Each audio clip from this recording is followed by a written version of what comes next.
To download MySQL Workbench, search for MySQL Workbench download on Google. So I'll click on this first one. So I'm using Windows. So I'll click on go to download page because this one is 43 megabytes. So I'll go to download page. You can see this one is 300 and something megabytes. So this one I'll go for, not the 43. So I'll click on download. So I'll click on no, just start download. So I'll wait for it to complete. It has completed, I'll click on it.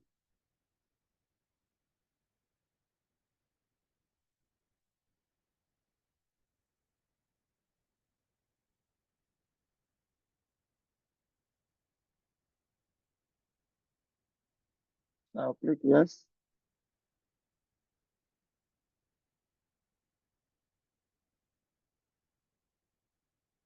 I'll click yes.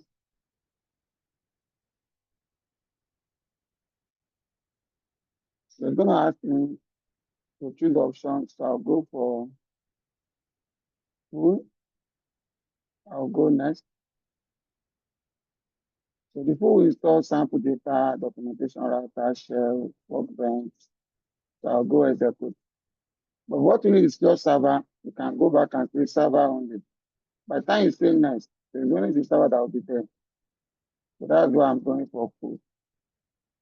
So I'll say next. I'll say execute.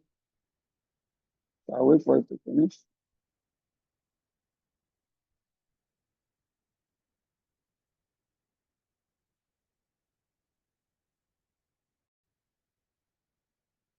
So now it has finished installation. I'll go next.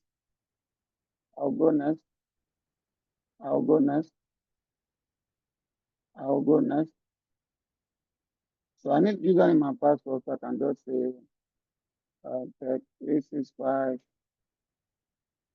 So for my password,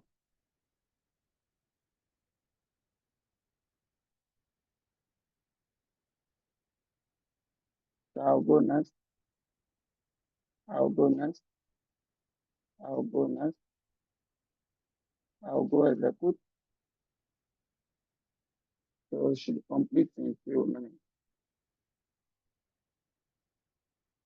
It has finished. I'll click on finish.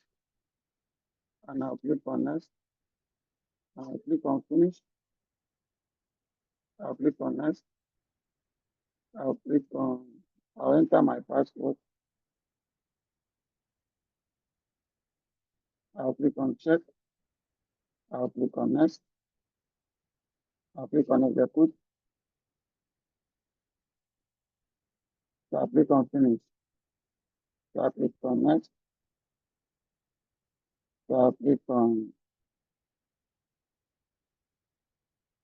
so if you start my workbench, I will not check this shell. I just want the workbench. I'll see finish. So that's how to install your workbench. So it's gonna come up like this. And I'll click on this locale. So I'll enter my password.